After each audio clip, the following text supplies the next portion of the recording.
to study, the 15 micron and below particle size is the leading cause of component wear.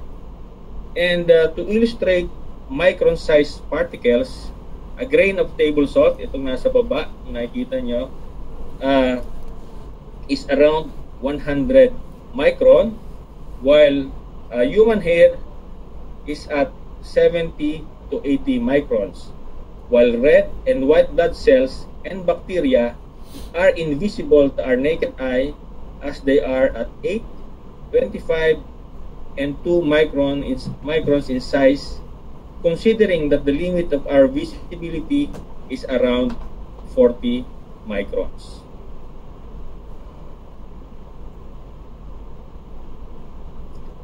Contamination sources. Saan nga ba nanggagaling ang mga contaminants? First is it might be built in during the manufacturing and assembly process. With that, a system flushing is highly recommended to minimize the built-in contaminants. Pangalawa ay it could be added with new fluid or oil. Ito yung mga cross-contamination or wrong top-up scenarios. It can also be ingested from outside the system during operation. And nangyayari ito kung sometimes nakakalimutan maglagay ng filters sa mga intake systems or through the damaged or open tank filters.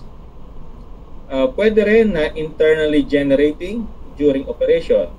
Ito yung mga seals or gaskets na nadudurog at sumasama sa langis o kaya naman yung mga wear particles na na-generate during operations.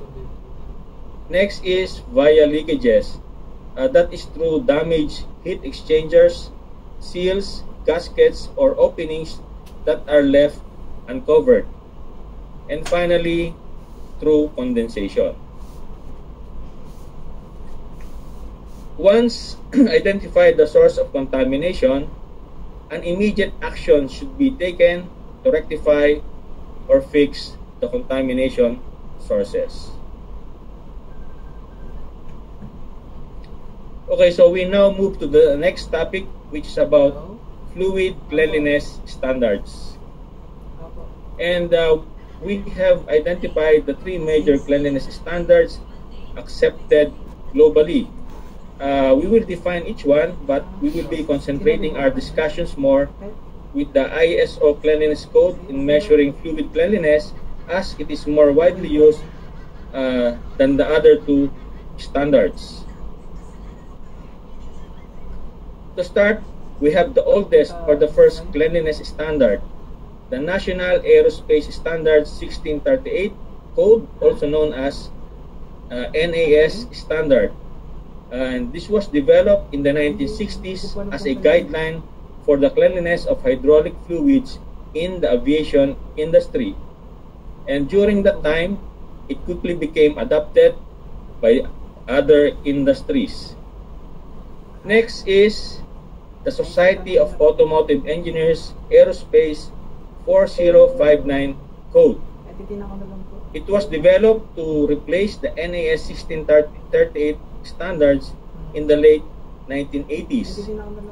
SAE AS 4059 is mainly used by the US military and companies from the aviation and the offshore oil and gas industry. Finally, the ISO 4406 standards. It is a cleanliness classification system developed by the International Organization for Standardization, or ISO, in the 1980s. The purpose of this standard is to simplify the reporting of particle count data by converting the number of particles into a broader class or codes. These standards uses cumulative counting to report particulate contamination based on an optical automatic particle counter. Over time, it has become widely accepted in a variety of industries and has largely been adopted by OEMs, filtration companies, and of course the lubrication industry. And to measure fluid cleanliness using a specific standard, whether it may be yung NAS, SAE, or ISO, automatic particle counting is the more accurate method used to check for the fluid's cleanliness level, of course through the use of a particle counter. And since ang focus natin is the ISO 4406 cleanliness standard, I will walk you through its phases on how to interpret or understand an ISO particle count result. Okay, so ISO 4406 cleanliness code measure particle count in a 1 ml of fluid in 3 sizes. So please take note, maliit na volume lang kailangan in measuring this yung particle count. So 1 ml, and the sizes are greater than or equal to 4 micron, greater than or equal to 6 micron size, and greater than or equal to 14 micron particle size. And particle count results is expressed in 3 numbers, katulad ng nakikita nyo dito sa right side, where each number represents a contaminant level code for the correlating particle size. And please take note that each time a code increases, the quantity range of particles is doubling, as you can see on the bigger chart.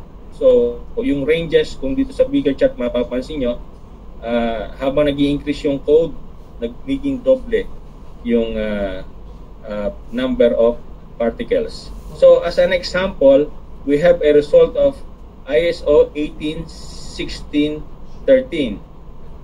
The number 18 represents the number of particles bigger than 4 microns, while the number 16 represents the number of particles bigger than 6 microns, and ito namang number 13 represents the number of particles bigger than 14 microns in size.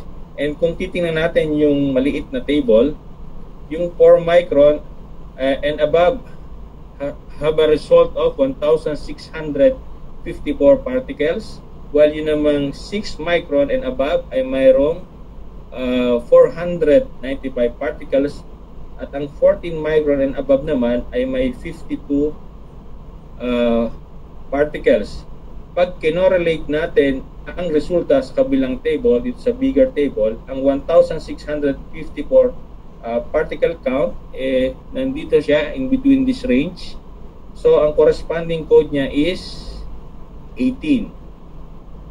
While yun namang 495 particles is in this range with the corresponding code of 16. And lastly, yung 52 particles is in between this range. So, with the corresponding code of 13. So, that's why ang result natin is 18, 16, and 13. So with this, I hope you now know how to interpret an ISO particle count results. Okay, so for our final topic, I will discuss about some proactive maintenance steps for fluid contamination control. And meron tayong tatlo na na-identified na proactive maintenance steps. Una, you should set up your cleanliness targets for your critical equipment. This will serve as a guide if there are necessary actions to be taken. The second step is to take the specific actions to achieve the cleanliness targets, and that is via ingression reduction and improve filtration. And yung final step naman is about monitoring and maintaining the cleanliness targets as prescribed in step 1. So I will discuss further the details for each step on the succeeding slides. Okay, so this is the guide for step 1. Setting your cleanliness targets based on the lubrication system pressure. We have systems under 2,000 PSI, which is considered as moderate condition or low to medium pressure system. Ito po sa column na ito. And next is the high pressure system, which is from 2,000 to 2,999 PSI. Ito po yung sa column na to. And finally, we have the very high pressure system, which is at 3,000 PSI and above, dito sa last column. And these are the suggested cleanliness targets for different components such as pumps, valves, actuators, and bearings. You may notice that the higher the system pressure, the cleaner is the oil cleanliness target.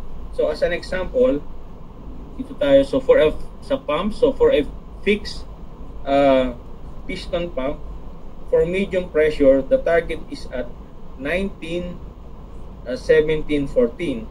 Then it goes down to 18, 16, 13 for high pressure system, and finally to 17, 15, 12 for the very high pressure system.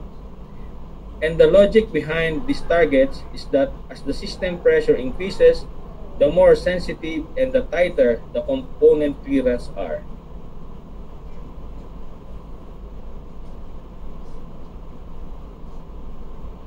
Okay, so next is step 2.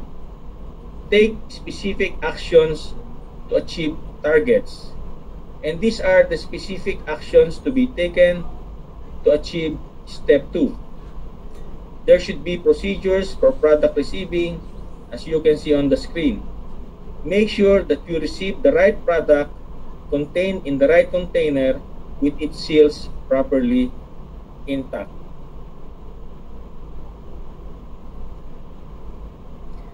Next is identify sources of contamination, and of course, make the necessary actions to correct the issues.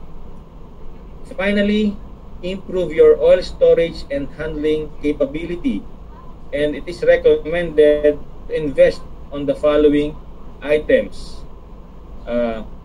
oil storage facilities, oil safe containers, dedicated oil pumps, desiccant filters, filtration equipment, vacuum dehydrator, and isama na natin yung particle counter.